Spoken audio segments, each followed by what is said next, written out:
Bismillah, alhamdulillah, wassalatu wassalam ala rasulillah wa ala alihi wa sahbihi wa mawala. Assalamualaikum warahmatullahi wabarakatuh. Ikhwan akhwat yang dirahmati Allah SWT.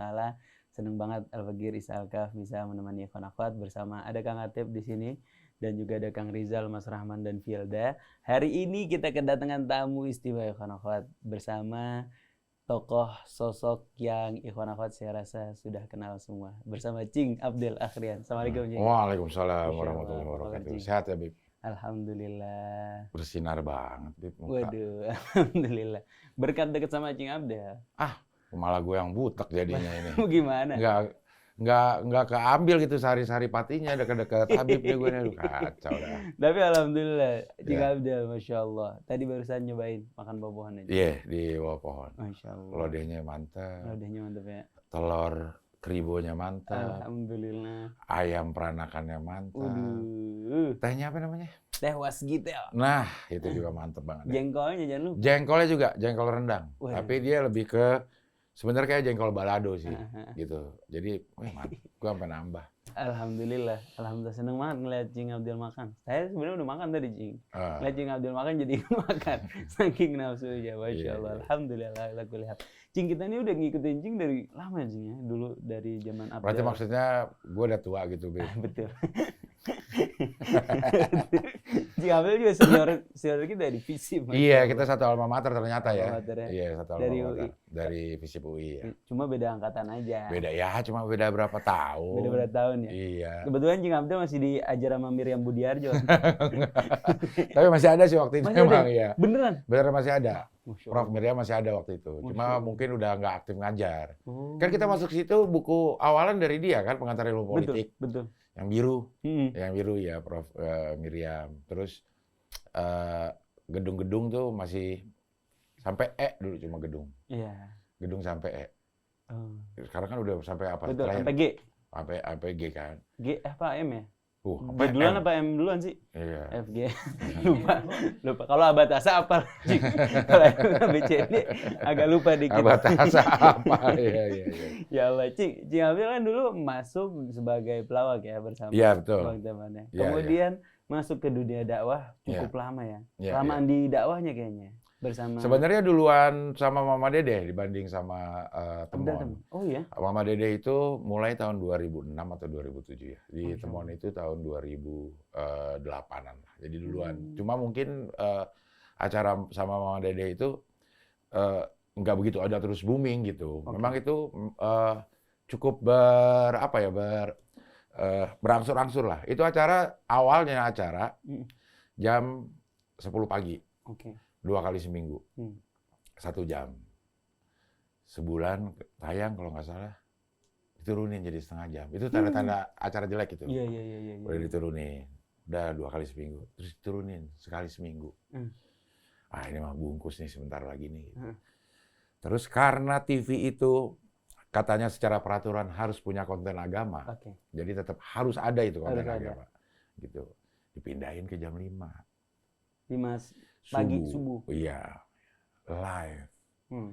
Kayak dulu belum ada deh. Iya. Jam-jam segitu. Belum ada ya. Live kayak mulai Sekarang live udah tuh- banyak. Sekarang udah banyak. Live sekarang tuh kayaknya dulu tuh pertama kali yang live paling pagi pasti berita. Nah ini kita sebelum berita.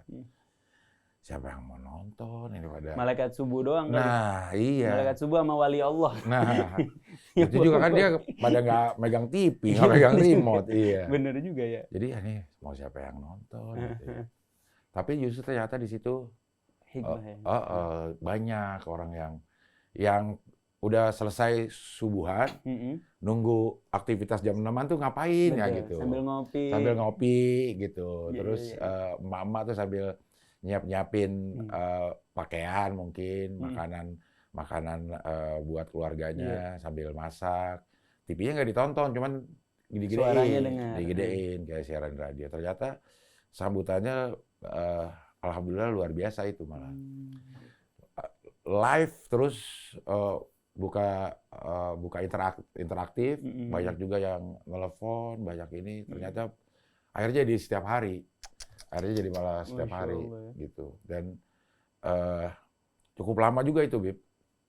Berapa tahun itu? Kayaknya hampir 12 tahun lah, 12 tahunan lah. Ibarat orang pesantren mah itu udah Udah jadi kiai itu, Cing. Iya. Tiap hari dengerin ceramah ya? Harusnya. Masya Allah. Berarti Tapi Cing kayak Abdel habis kagak ini ada- jadi Kagak ada yang ngebekas kayaknya. Kok bisa begitu? Bisa begitu ya? Tiap hari dengerin emak-emak curhat. Waktu itu karena kita sama-sama masih kayaknya gue bisa bilang itu adalah pionir dari acara dakwah yang dibawakan secara light. Sebelumnya itu acara dakwah tuh Light itu maksudnya ringan. ringan Oke. ya. Sebelumnya tuh acara dakwah tuh ya ada ustadz, ini kamera, dia ngomong sendiri. Kan sebelum itu kan Prof. Quraisy kan yang Iya, yang ada sebelum yang perempuan itu sebelumnya ini Bu Suryani Taher. Lutfia Sungkar. Iya, Lutfia iya, Sungkar. benar. Pada saat itu Bu Lutfia udah mulai nggak di TV. Hmm. Indosiar cari sosok perempuan nih, siapa nih gitu. Terus sekaligus di modif deh tuh acaranya jadi tidak terlalu berat karena kalau sendiri kan nih ustazahnya atau kiainya sendiri Iya, dia yang bawain acara, betul. dia yang bertanggung jawab sama isi acaranya, Betul. dia yang bertanggung jawab untuk bikin acara itu enak ditonton gitu. Jadi sama Indosiar tuh pengen dibagi tuh tugasnya. Kita cari deh host Iya. yang tugasnya tuh jagain flow acaranya. Iya. Kalau bisa bikin tambah ringan. Jadi narasumbernya konsen di Materi. konten agamanya gitu.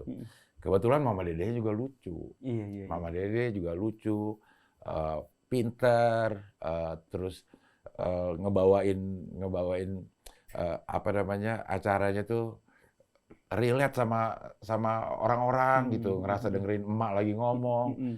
Kalau dia lagi marah orang Maklum, lebih memaklumi dibanding keselnya, gitu karena dia kayak lagi ngeliat emak sendiri gitu. Betul. Nah kebetulan itu tuh jadi satu ya akhirnya bikin acaranya alhamdulillah diterima gitu. Masya Allah ya. Kesan Cing Abdel sama Mama Dede gimana selama 12 tahun? Mama Dede tuh sama gue itu kayak gue udah anggap dia tuh mama sendiri. Dia nganggap gue sebagai dede sendiri. Iya juga. Benar juga ya. Aduh, kegocek ini. Udah fokus. Iya. Aduh. Mama Dede itu Iya. termasuk orang yang walk the talk. Dia tuh melakukan apa yang dia omongin. Ajarkannya. Apa yang dia omongin. Makanya powerful banget ya. Betul. Dia bisa menyampaikan pakai hati karena dia melakukan itu. Terus kayak ke gue itu Bib, dia nggak, lo harus gini. Jarang banget kayak gitu. Tapi dia tunjukin nih, kalau mau sedekah dia tunjukin. Terus tepat waktu orangnya dia tunjukin. Mama Dede itu benar-benar nggak pernah telat selama belasan tahun itu. Iya. Tidak pernah telat satu kali pun. Satu episode pun dia nggak pernah telat. Masya Allah ya. Dan tidak pernah tidak masuk. Masuk terus. Sekali nggak masuk karena ibunya meninggal. Itu pun sehari doang. Sehari ya besoknya kalau ada jadwal ini ya dia langsung syuting lagi aja. Masya Allah ya. Profesional banget gitu orangnya dalam bekerja ya. Dalam hubungan dengan orang-orang. Artinya kan kayak gitu jadi contoh buat kita juga. Iya. Di lingkungan. Kalau di industri TV itu terbiasa ngaret tuh terbiasa. Kalau acara tidak live, ngaret itu udah terbiasa. Nah, Mama Dede nggak mau. Nggak mau ya? Kita live atau kita tapping, ya sesuai dengan, lo calling gue jam 10 ya, jam 10 harus mulai nih. Kangen gak sama Mama Dede? Kangen lah pasti. Mau kita datang. Ini dia Mama Filda. Mama Filda nih. Iya. Masya Allah. Tapi alhamdulillah, Masya Allah, berarti memang yang membuat powerful tuh tadi walk the talk-nya itu ya? Iya, gitu. Terus memang udah, karena jarak umur juga jauh 20 tahun di atas gue. Jadi memang dia menganggap gue sebagai anak, Bib, gitu. Berhentinya kenapa? Berhentinya kayaknya memang ada pindah TV. Pindah TV. Terus TV-nya tuh nggak kepengen acaranya sama persis sama yang di Indonesia. Makanya dia Mama Dede diambil terus cari host yang lain gitu. Jadi kunci keberhasilan sebenarnya Cing Abdel ya sebenarnya. Mama Dede lah. Oh, Mama Dede. Mungkin dia mau cari yang lebih mudah dari gue. Irfan Hakim, Bedu. Tapi nggak panjang. Tapi hubungan sebagai ini mah masih intens. Iya. Masih intens. Iya. Mama Dede itu sampai waktu awal-awal tahun 2022 mungkin waktu gue sering main pingpong. Sering main pingpong, terus gue sering posting olahraga di di Instagram. Gue lari, gue ini. Tiba-tiba dia nelpon. Dia gue lihat lu lagi sering olahraga. Iya mah, aurat tuh aurat. Oh, bener juga ya. Tetap nganggap anak lah gitu. Masya Allah ya. Kan gue udah aki-aki juga, udah 50 tahun. Bener. Iya gitu. Dia mah cuek aja kalau gitu, aurat tuh aurat. Sampai sekarang bagi-bagi beras masih kebagian sama Mama Dede. Beliau suka bagi-bagi beras? Wah, dia tontonan kali sebulannya itu. Ngasih orang. Banyak, Bib. Berangkatin umroh ribuan kali. Iya, kalau nggak bilang ribuan, ratusan. Katanya semua karyawan Indosiar. Iya, hampir semua. Dengar karyawan Rasil mau diberangkatin juga. Nah, insya Allah. Ya. Kayaknya ya. Insya Allah ya. Dari kameramen, floor director, supir, satpam, OB, kreatifnya, produser, berangkatin umroh semua sama dia. Masya Allah ya.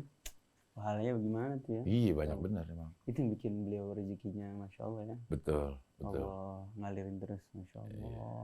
Nah, Cing Abdel, ini kan suasana Ramadan ya. Cing Abdel itu udah mulai kerasa Ramadan sama semenjak jadi host program agama sama sebelum jadi host program agama, bedanya apa, Cing?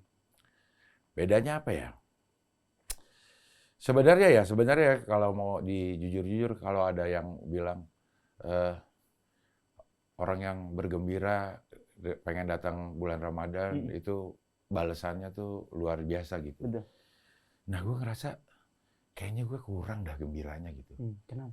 Nggak tahu gitu. Gimana sih gembira datang bulan Ramadan tuh itu seperti apa gitu di jiwa kita tuh sebenarnya harusnya kita senangnya tuh karena apa gitu. Senangnya tuh karena apa? Senang setiap bulan Ramadan pasti senang orang dapat job. Iya betul.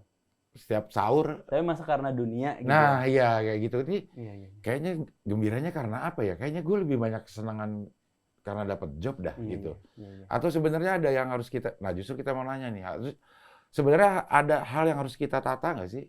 Supaya itu kita jadi orang yang senang kedatangan bulan Ramadan gitu. Bukan yang duniawinya ya. Iya. Bukan yang nanti bukbernya, bukan yang nanti bisa kumpul-kumpulnya gitu. Diskonannya. Ya. Iya, bukan diskonannya, bukan masalah-masalah duniawi lah kan. Yang jelas terpampang di muka kita tuh semuanya duniawi emang Ramadan, diskonnya banyak, bukberannya banyak. Betul. Sedekah orang-orang juga banyak kayak gitu. Itu yang bikin kita senang. Nah, sebenarnya senangnya itu senang seperti apa sih, Bib? Senang karena kita dapat lingkungan yang lebih, kita untuk mau bertakwa itu lebih gampang. Yang kedua, karena kita diwajibkan untuk berpuasa kan. Saat kita diwajibkan buat puasa, kita tuh dilatih buat ngelatih hawa nafsu kita. Selama ini hawa nafsu kita liar banget, bahkan kita ngikutin tuh hawa nafsu sampai kita nggak tahu ujungnya. Waktu bulan Ramadan, kita lebih mampu ngontrol hawa nafsu sehingga kita lebih mudah dapat keberkahan. Dan lebih senang lagi karena pahala, pintu keberkahan, dapat kesempatan pahala dilipat gandain sama Allah Subhanahu wa taala, plus kita dapat kesempatan bertobat atau dapat ampunannya Allah Subhanahu wa taala lebih besar di bulan Ramadan. Biasanya 11 bulan kita kemana nggak tahu arah. Di bulan Ramadan momen kita balik sama Allah. Makanya kita senang bulan Ramadan datang, momen kita balik lagi sama Allah Subhanahu wa taala. Momen kita bersihin diri di bulan Ramadan. Supaya kita bisa siapin 11 bulan ke depannya lebih bagus lagi. Lebih bagus lagi. Lebih kuat lagi. Tujuannya kan la'allakum tattaqun kan. Agar engkau menjadi orang bertakwa. Ya. Makanya ada budaya-budaya yang nggak kurang bagus tuh, Cing. Budaya-budaya closingan. Budaya-budaya kayak mau dihabisin gitu ya. Puas-puasin dulu dah sebelum Ramadan datang. Puasa ya, ada closingan segala macam. Ya itu sering juga gitu ya. Iya. Cuma kan sebagai manusia tuh memang senang yang instan ya, Bib ya. Iya betul. Gue ngelakuin ini dapatnya apa? Gue ngelakuin ini dapatnya apa yang langsung berasa? Iya, langsung berasa ya. Kayak pengampunan, kan kita nggak berasa kalau kita diampuni. Maksudnya Betul. supaya kita sensitif sama hal-hal yang seperti itu, kan nggak bisa ujuk-ujuk, oh mau Ramadan gue jadi senang. Iya. Itu emang apa sebenarnya? Senang kan genuine dari dalam hati kan? Betul, iya, kayak gitu. betul. Sedangkan fitrah manusia tuh pengennya kalau cabai kegigit pedes langsung berasa. Iya, betul. Gitu. Kayak gula bahaya, tapi karena kagak instan bahayanya, ya orang gitu. Ngerokok bahaya, cuman karena nggak instan bahayanya, ya ngerokok aja gitu. Makanya yang instan kan berarti bahaya kan? Yang langsung kerasa bahaya kan? Iya. Sama kayak kalau kita ngikutin hawa nafsu, yang langsung kita dapat kenikmatannya ya yang bahaya buat kita, Jing. Begitu. Jadi tapi emang gimana Allah Subhanahu Wa Ta'ala tuh ngelatih benar-benar diri kita di bulan Ramadan tuh buat balik lagi ke Allah Subhanahu Wa Ta'ala. Iya. Jawabannya Malah ada yang bilang gini, Bib. Sebenarnya harusnya dibalik loh. Lo harusnya 11 bulan mempersiapkan diri lo untuk masuk ke bulan Ramadan. Supaya dapat senangnya, supaya dapat husuknya. Maksudnya kan kalau kita ujuk-ujuk 11 bulan di begajulan, terus kayaknya di sebulan yang ini terus diharapin bisa jadi berubah semua, kayak sulit kan ya? Iya. Jadi gimana sih supaya kita bisa nikmatin tuh ibadah yang ada di Ramadan? Itu maksudnya. Gimana caranya? Kalau kita punya guru bilang, katanya orang soleh tuh, Cing. Wallahualam kita pernah ngerasain momen itu apa enggak, tapi katanya kalau orang soleh, nikmatin ibadahnya itu jauh lebih nikmat dibandingkan ahli maksiat nikmatin kemaksiatannya. Cuman ibarat kata, kalau kita makan seenak apapun, Cing Abdul suka sembur jengkol, suka durian, suka apapun. Tapi kalau lidah Cing Abdul sakit, kagak bisa ngerasain. Kagak berasa. Gitu juga ibadah kita, mau seagung apa, mau kita ibadah depan Ka'bah sekalipun, kalau hati kita sakit, nggak bisa kita ngerasain. Jadi kuncinya kalau kita mau ngebenerin atau menikmati ibadah kita, benahi dulu indera yang bisa merasakan ibadah itu. Indahnya ada di hati. Ada di hati, iya. Bersihin penyakit-penyakit hati. Apa aja penyakit hati, nanti tonton di konten Cing Abdul bulan Ramadan. Habib dan Cing namanya. Insya Allah. Cing, tapi Cing Abdul itu, maaf, baru taubat pas ikut program agama atau sebelumnya ada kepinginan buat hijrah? Kayaknya kalau, gue mau hijrah, kayaknya enggak ya. Karena sebenarnya dari awal lahir gue tuh keluarga yang termasuk taat beragama. Oh gitu. Nyokap bokap tuh Padang. Cuma lebih ke Muhammadiyah ya. Iya, betul. Terus gue tinggal di lingkungan Betawi yang NU. Yang NU. Jadi dari awal tuh udah menerima keberagaman. Iya. Lo kalau sholat, kan kalau lagi bulan puasa tuh bokap imamin sholat di subuh ke sama kita. Jadi dia nggak pakai kunut. Keluar di masjid ya pakai kunut. Ikut kunut. Itu dia gitu. Maksudnya ya.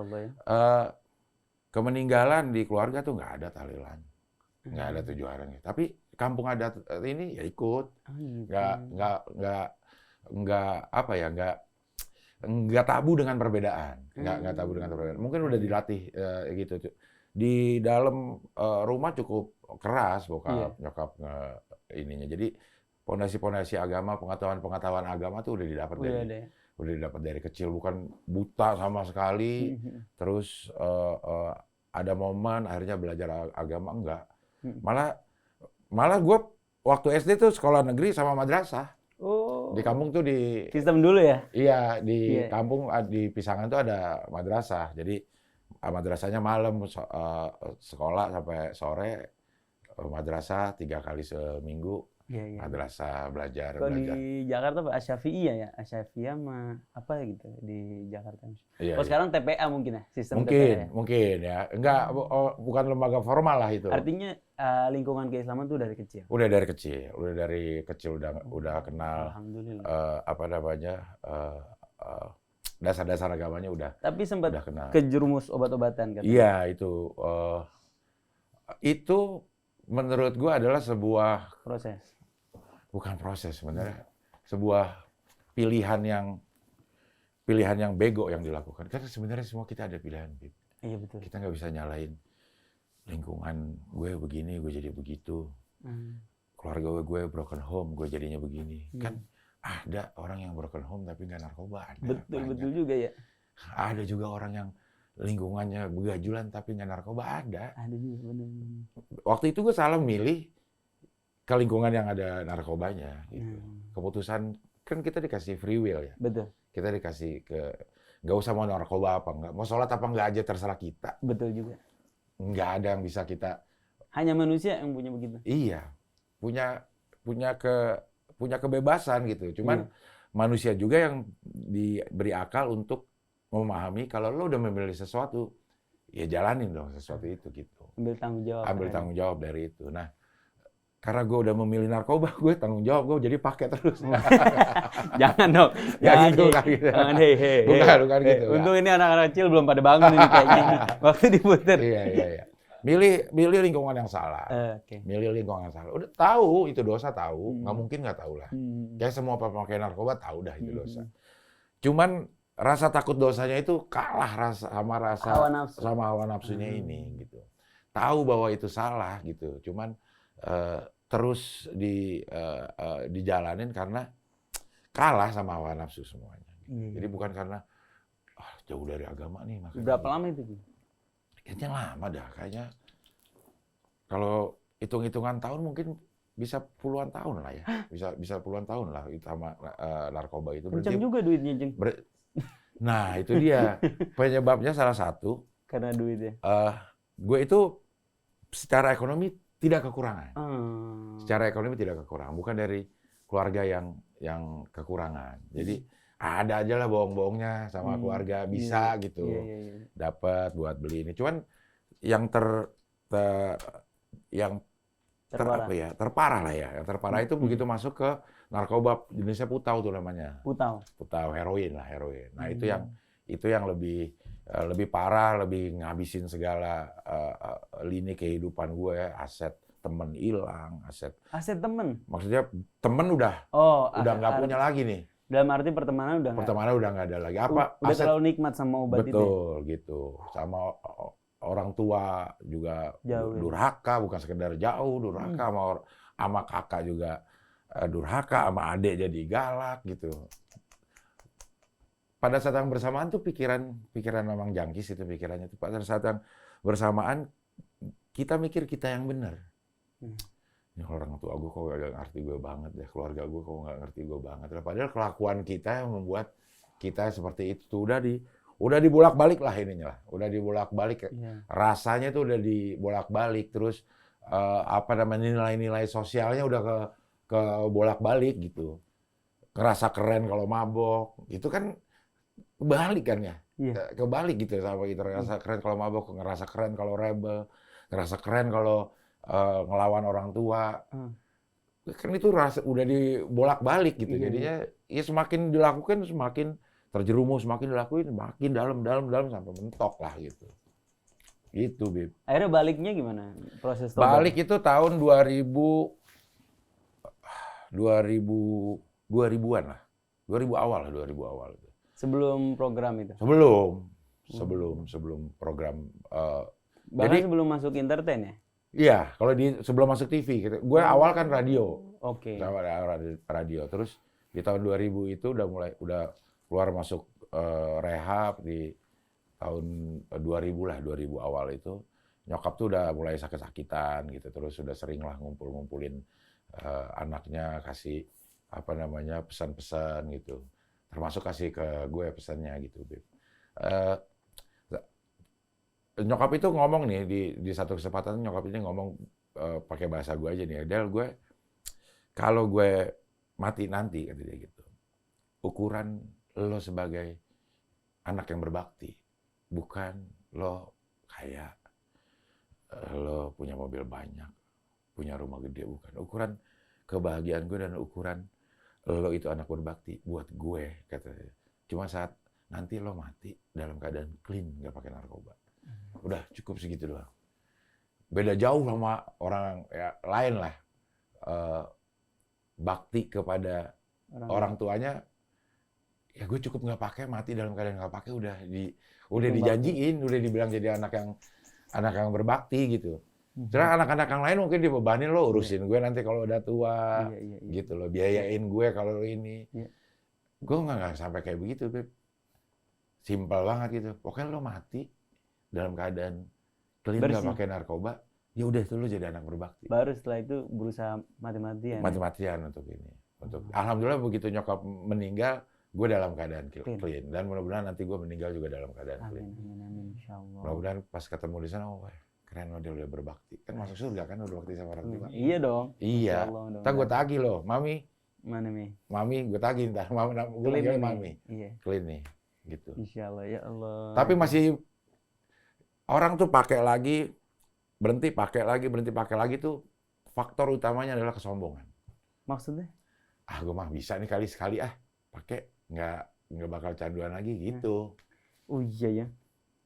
Gue bisa lah sekali buat kangen-kangenan doang gitu. Ya sekali. Biasanya terus gitu. Ya. Jadi ada yang bilang kalau junkies itu lifetime process, lifetime recovery. Dia nggak pernah recover past tense, selalu recovering. Simple continuous tense ya, atau apalah namanya, yang terus. Lo akan dikatakan sembuh kalau lo mati dalam keadaan clean. Karena artinya perjuangannya setiap hari. Tahun ya?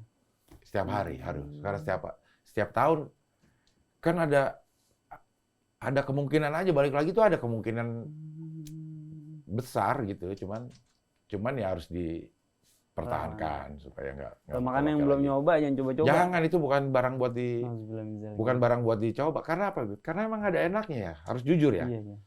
Ya untuk menipu kita itu ya rasa enaknya itu. Betul. Rasa enaknya itu. Jadi kalau ada yang bilang jangan ini, ya itu lo dapetin enak ya itulah untuk nipu lu gitu. Rasa enak instan itu dibayar mahal. Mahal banget. Dibayar mahal ya. Mahal banget gitu. Bukan bayar mahal karena uang ya, dibayar mahal. Banyak yang harus kita bayar. Benar. Banyak yang mungkin kalau gua nggak kayak gitu dulu, mungkin banyak hal-hal yang lebih bermanfaat yang bisa gua lakuin mungkin. Itu kehilangan berapa tahun. Iya. Kehilangan kans berapa tahun untuk berbuat baik. Orang nggak dipikirin, boro-boro berbuat baik. Iya.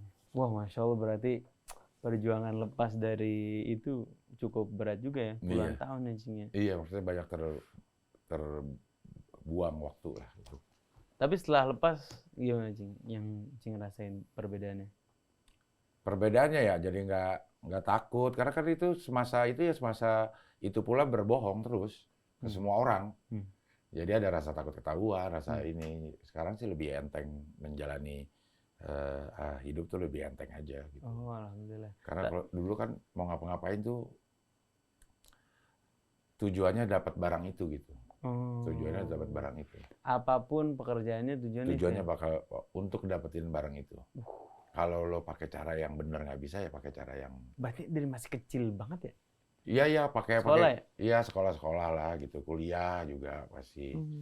Jadi hidup tuh nggak bebas gitu. Pokoknya semuanya ngebohong. Mulai dari ini kan kita ngebohong. Mau ke rumah BD-nya aja pasti ngebohong. Nggak mungkin terang-terangan ke rumah BD. Iya sih. Dapat uang dari orang tua ditanya habis dari mana udah pasti ngebohong. Iya.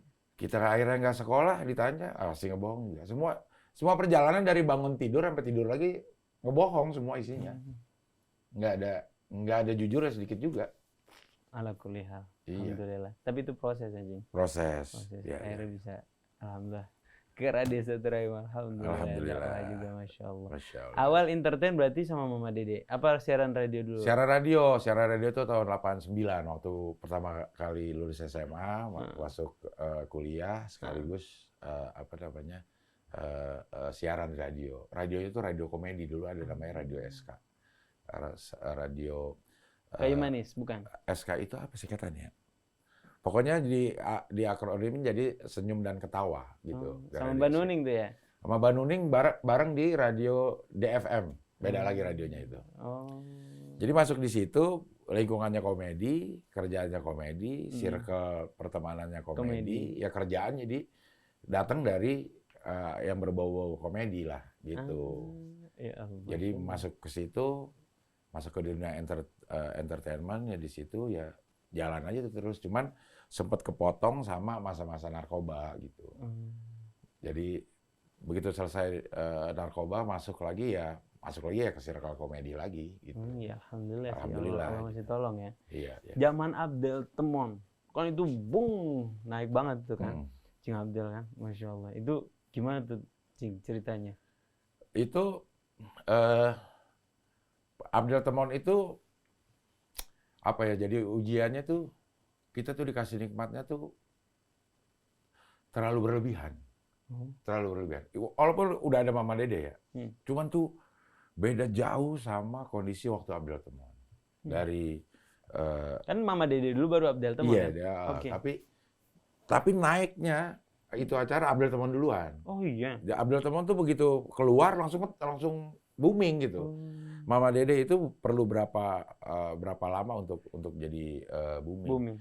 Jadi kita di situ dapat materi pasti dapat. Ketenaran udah pasti dapat. Semua fasilitas kita dapetin yang premium semua lah gitu. Kayak orang nyebutnya star syndrome mungkin ya. Star syndrome itu berasa, Bib. Teman berasa setelah kita udah tua dia waktu dulu kelakuan kok. Oh gitu amat. Banget gitu, ya kayak gitu amat gitu. Karena kaget, Bib. Kaget.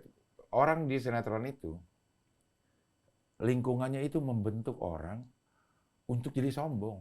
Untuk maksudnya artisnya ya? Si artis. Kalau pemeran itu akan membentuk orang kalau nggak kuat ya pasti dia akan sombong. Bayangin nih, kita datang, udah ada yang nyambut, mau makan apa ditanyain, pakai bajunya apa disediain, makainya aja dipakein. Masa sih? Ya letak dikit dibenerin, ya cek del gitu nggak boleh. Mau take udah siap belum? Tanyain. Terserah kita mau. Jaga mood soalnya. Seni soalnya kan. Iya. Nah itu digituin terus, Bib. Tiap hari. 3 bulan juga berubah orang. Iya. Cing Abdel waktu itu berapa? Sama itu bisa hampir 3 tahun lah. 3 tahun. Nggak usah lama-lama, 3 bulan berubah, Bib. Iya ya. Berubah orang pasti. Pasti jadi sombong. Nggak pasti lah, tapi kemungkinan besar. Kemungkinan besar. Walaupun orangnya nggak sadar ya. Iya. Nggak sadar. Karena pada saat yang bersamaan, begitu gue mau ngapain, orang udah, iya bener lu. Iya. Nggak ada salahnya. Iya. Nggak ada salahnya. Gitu kali jadi Firaun ya? Iya. Hah? Caleg-caleg juga begitu. Begitu ya? Caleg mah 10 orang doang paling tim suksesnya. Tapi tiap hari Bapak mah kepilih. Terus aja dia di lingkungan itu. Keluarin duit lagi. Jual ini, keluarin duit lagi. Karena 10. Tanggung. Iya, gitu. Padahal cuma 10 orang. Iya. Dia nyoblos 9. Berarti zaman pileg yang kaya tim suksesnya? Iya. Dia kepilih nggak kepilih, makanya disebutnya tim sukses. Yang sukses timnya. Timnya ya? Iya juga ya. Waduh. Kayaknya mungkin fitrah manusia gitu. Senang dipuji. Senang diagung-agungin. Gitu. Cuman masalah kualitas manusia itu dilihat dari cara merespon segala sesuatu kalau menurut gue. Gitu. Lo merespon sanjungan kayak gimana? Iya. Lo merespon musibah kayak gimana? Iya. Lo merespon kekurangan kayak gimana? Lo merespon kegembiraan kayak gimana? Lo merespon kesedihan kayak gimana? Itu kualitas manusia sebenarnya. Pujian tuh bahaya begitu ya? Makanya pujian itu melenakan. Iya. Ya benar, banyak yang istilah-istilah. Lo jadi orang jangan terbang kalau disanjung, jangan sedih kalau dicaci, itu benar. Kita ingat riwayat gimana ada satu orang dipuji luar biasa, terus dalam riwayat Nabi bilang, "Wailah, celaka kamu. Kenapa? Kamu lagi mutus qata'ta unuqa sahibik. Kamu lagi mutus leher teman kamu itu." Iya. Karena dalam pujian itu ada tingginya, ada sombongnya. Sama yang kisah ini juga yang Khalid bin Walid yang nggak pernah kalah sebagai panglima. Di satu perang diturunin sama Khalifah Umar kalau nggak salah. Iya. Karena ada kekhawatiran ini orang nanti akan terlena. Setiap perang gue menang, setiap perang gue menang, setiap perang gue menang gitu. Memang ujian banget, diuji dengan enak. Iya. Jadi kita tuh nggak berasa, Bit. Oke. Mulai sadar, gue star syndrome nih. Mulai sadar ya masih di dalam masa Abdel Temon itu udah mulai berasa lah, sensitif lah gitu. Ini kayaknya semua orang jadi salah di mata gue dah gitu. Kayaknya gitu. Jadi semua orang kok kayaknya udah nggak nyaman lagi, hidup sebenarnya juga nggak nyaman dalam kesendirian. Kalau kayak gitu tuh kayak sendiri ya, kayak sendirian tuh ya kayak nggak ada teman seperjuangan gitu iya ya? kayak gitu. Kayaknya nggak bener lah kayak begini hidup nggak nikmat itu. Bahagia butuh orang itu bahaya kan, Bib? Iya. Pada saat lo mau bahagia tapi lo butuh ada orang gitu untuk lo merasa bahagia kan, menyedihkan sebenar-benarnya itu. Betul. Bahagia butuh pengakuan. Iya. Iya. Butuh validasi orang lain. Betul. Kayak kita ngupload, kok like-nya berapa nih gitu ya? Iya, sampai sekarang aja masih ada lah, rasa-rasa itu masih ada. Bikin gini, ya kok yang like cuma sedikit. Iya. Gitu kan, di like orang banyak, senang gitu. Emang fitrahnya manusia gitu ya. Betul ya. Di saat itu, kalau lagi sendiri kayaknya gue nggak sehebat-hebat itu amat dah. Kayaknya gue nggak perlu amat ya kayak begitu dah gitu. Ada proses-proses perenungan itu, Beb. Jadi kayaknya buat bahagia, kalau masih butuh kehadiran seseorang untuk menjadi seseorang atau sesuatu untuk jadi bahagia, kayaknya kita belum bahagia seutuhnya deh. Oke, mantap. Gitu. Kalau bahagia masih terikat sama materi, kayaknya belum bahagia. Iya deh, kayaknya kayak gitu deh. Termasuk kalau kita bahagia karena misalnya mobil kita atau harta kita, kayaknya itu belum bahagia. Iya. Karena bahagia kita masih tergantung sama hal itu ya. Iya. Bahagia yang abadi, maksudnya yang benar-benar bahagia menurut Cing Abdul apa? Klise sebenarnya, cuman karena memang udah tua kali ya. Hal-hal yang klise itu, itu jadi benar kayaknya. Jadi benar, gitu. Kata-kata klise yang kita dengar waktu muda tuh begitu udah tua tuh semakin benar. Kayak lo semakin melepas dunia akan semakin bahagia deh. Kayaknya kan, masa sih melepas dunia semakin bahagia? Kayak hal-hal contoh kecil dah. Iya. Sekarang misalnya gue lagi naik mobil, diserempet. Kalau dulu mah marah, Bib. Iya benar. Kalau berantem dulu gitu. Kalau perlu kejar itu orang, cuman mau minta maaf, cuman dia minta maaf. Nggak ganti nggak apa-apa, yang penting maaf ya. Ada ego gitu. Mau ada orang yang di bawah gue nih gitu. Sekarang udah enggak lah, Bib. Iya. Keserempet ya udah. Keserempet aja gitu loh. Ke situ juga dapat ganti rugi asuransi juga kagak gitu. Iya. Cuman asuransi kita udah punya, tinggal ini ya. Ya udahlah, lebih tenang. Ada yang sederhana aja. Ada orang lagi ini terus mau nyalip, kasih aja udah. Iya, mungkin dia buru-buru. Betul. Anaknya mau lahiran. Saat kita nggak ada urgent banget. Iya benar. Ya udah satu kasih aja lah. Ada orang mau muter, ya kita berhenti aja dulu lah. Ya 2-3 detik. 2-3 detik doang gitu. Siapa tahu dia lagi butuh gitu. Urusan duitnya mah lepas aja. Iya, lepas aja. Kan kita sering kesal sama hal yang nggak penting. Kita berapa sering sih nyari lagi nyetir terus lagi nyari maps. Oh, belok mana ya? 1-2 detik ada tuh kita tuh. Pada saat kita melakukan itu, kita inginnya dimaklumi kan. Aku lagi nyari nih. Coba kita yang ada di belakang orang yang itu. Iya, betul juga. Lama banget sih ini orang itu. Bener juga ya. Kita juga pernah kayak dia ya. Ya udah anggap lagi nyari map kali dia. Iya. Udah 2 detik doang. 2-3 detik. Kayaknya. Tapi itu sifat-sifat orang soleh, Cing. Wow. Bener. Kita punya guru, Cing. Ada guru kita satu orang. Dia mau merantau, izin sama gurunya. Udah ente sini dulu ngajar. Ngajar berapa lama disuruh nikah sama gurunya. Saya punya 3 anak. Nomor 1, nomor 2, nomor 3. Ente mau nikahin yang mana? Saya nikahin yang nomor 1. Nomor 1-nya janda. Yang 2 gadis, cantik juga. Kenapa kamu mau sama dia? Nggak mau sama yang gadis aja?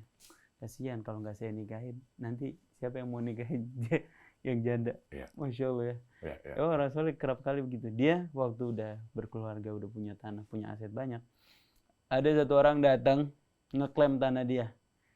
Ditandatanganin, dah ambil punya ente. Datang lagi ngeklaim tanah dia, tandatanganin, ambil. Anaknya protes, "Mbak, Abah kalau begini terus kita nggak punya rumah, Pak." Abah lebih baik kita tidur di mobil dibandingkan kita berebut urusan dunia. Abah malu di hadapan Allah katanya. Masya Allah. Kayak gue kalau gitu nggak gitu ya. Iya. Itu maksud aneh, itu bibit-bibit orang soleh. Siapa tahu Cing Abdul menuju situ. Maksudnya siapa sih itu? Gue mau bawa ini juga ya, sertifikat palsu. Gue bilang punya gue itu. Nanti saya kasih tahu, Cing. Benar ini cerita benar. Saksinya banyak. Iya. Makanya tanah yang di sini mau dilepas nih. 700 meter.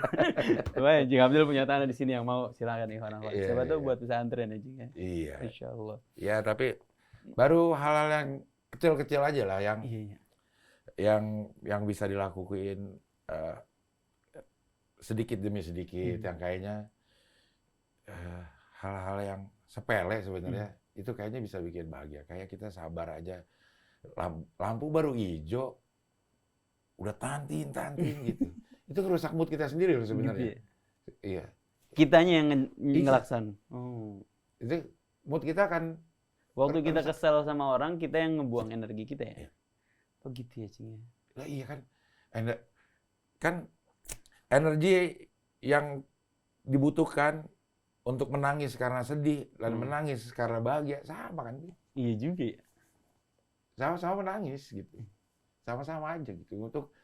Untuk kesel sama untuk Ketawa. ikhlas, ketawa, ada energi yang dikeluarkan gitu. Iya. Lo ngeluarin energi juga waktu lo mau kesel.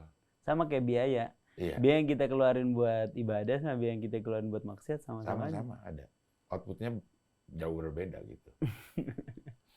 Jadi yang mulai dari hal-hal yang kecil yang kalau dibilang memenuhi ego, ya ego kebaikan lah. Bikin gue senang, bikin gue tenang. Tapi kan kalau semakin banyak orang yang senang dan tenang sama dirinya, kayaknya itu akan membuat lingkungan yang tenang dan senang juga gitu. Gue tenang, Habib tenang, Filda tenang, semuanya tenang. Ada dalam satu lingkungan kan jadi tenang semua. Iya benar. Jadi tenang semua gitu, nggak bikin riweh gitu, nggak bikin riweh segala sesuatunya gitu. Di bawah santai aja. Betul. Itu sebenarnya tujuan puasa itu. Gimana kalau Cing Abdul cerita tadi, emang tenaga, biaya, semua yang kita keluarin sama. Cuma tinggal kita milih aja. Iya. Mau yang mana. Iya. Puasa tuh ngajarin kita supaya kita bisa memilih pilihan yang benar. Karena waktu puasa yang kita kedepanin kan akal dibandingkan hawa nafsu kita. Kalaupun kita udah bisa nahan diri kita untuk tidak melakukan hal yang mubah, adalah hal yang boleh di luar puasa. Kita udah bisa nahan diri untuk nggak melakukan hal yang boleh. Masa sih kita nggak bisa nahan diri untuk maksiat? Iya. Yang boleh aja kita jaga supaya nanti tunggu waktunya. Betul. Masa yang dilarang juga kita langgar gitu. Harusnya begitu.